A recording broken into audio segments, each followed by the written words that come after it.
I'm not gonna lie to you, I actually loved this ending of Akame ga Kill. I know, it's incredibly shocking, but I will be honest when I like something, and I actually really like this ending to this episode. And that, honestly, I did not expect. I did not expect me to actually like the ending of Akame ga Kill. I cannot believe it. I'm as shocked as you are right now that's probably watching this.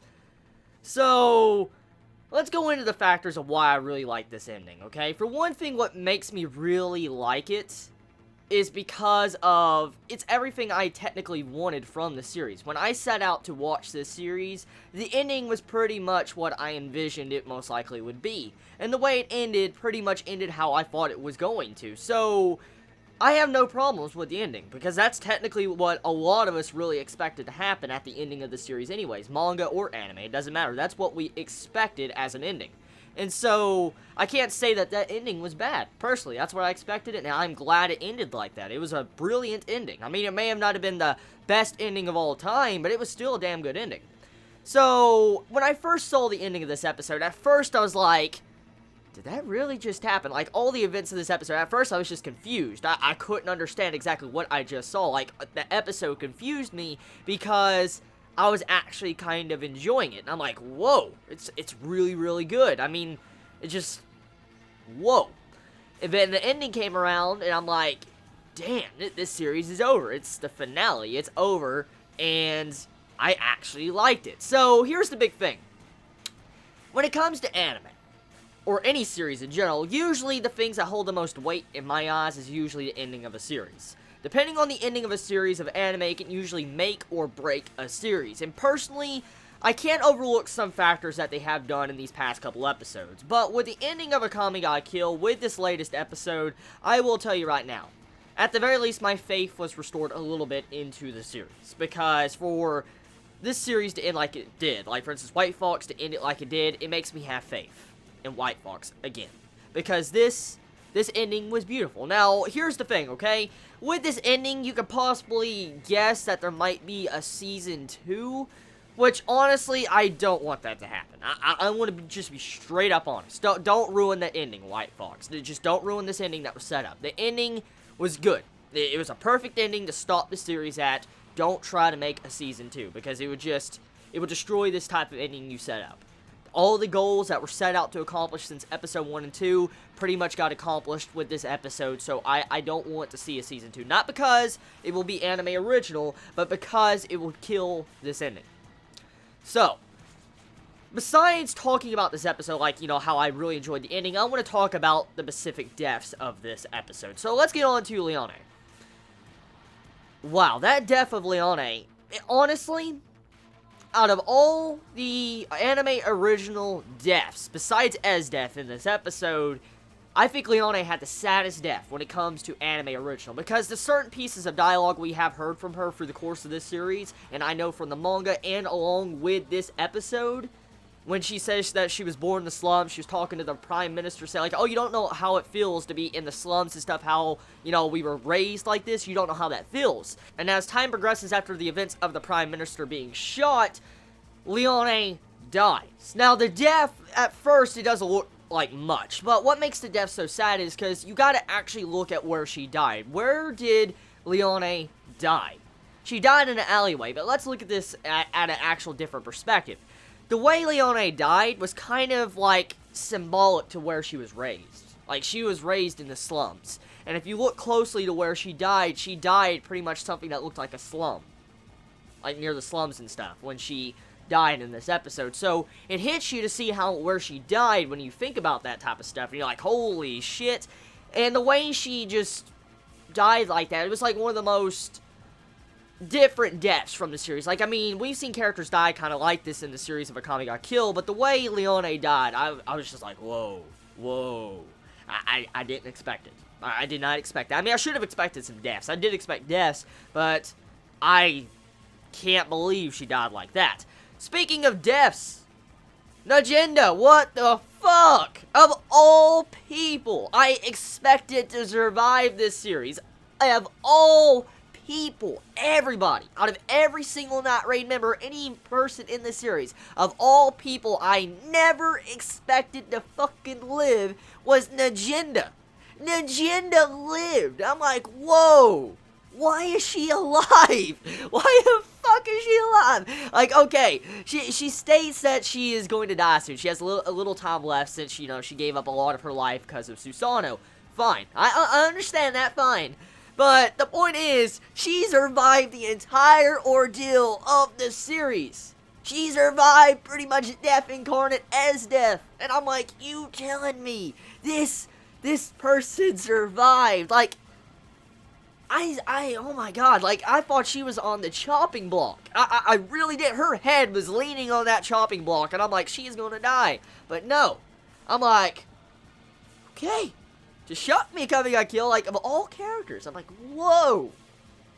Took me by surprise. It really did. I was just like, damn. Speaking of Najenda, what usefulness has Najenda served to this series? Let's actually think about this for a second. I mean, besides the entire Susanoo ordeal, which Susanoo is his own character in general, so it doesn't really matter about Najenda.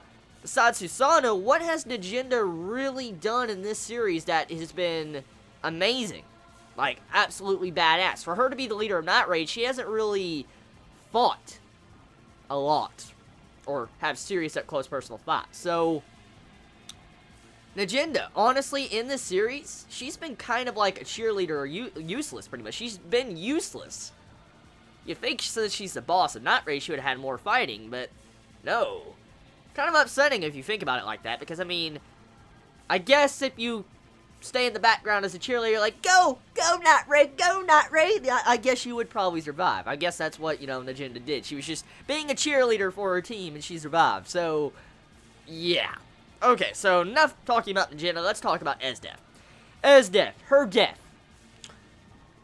Honestly, I'm happy the way she died, but I honestly, I don't like to see Esdeath die. I don't like seeing Esdeath die, but I mean, we all knew it was coming. We all knew Esdeath had to die. Even in the main manga series, we all know eventually she will have to die. She's not one of those characters that can be taught no jutsu'd out of what she is doing. She's not one of those characters that can change her goals of what she wants to do. Because that's how she's raised, that's how her characterization is, her backstory, stuff like that. So, if Esdeath would have turned over to the good side in this episode, I'd have been like, fuck! No. Oh, God. But I'm glad White Fox kept Esdeath's character intact with this finale. Her character was intact, even the way she died. When you see Akame slice her freaking arm and she just cuts off her arm, I'm like, I couldn't believe it. I'm like, oh shit. So, Esdeath, her fight, the way she died, I don't like it how she died to Akame. I don't, but I mean, it had to happen, I guess, to end the series, so I guess let's just roll with it. But I'm happy the way she died, at the very least. The way she, like, evaporated into particles with Tatsumi. She technically got the final laugh with Tatsumi, so yeah, that ship is sailing on to the heavens.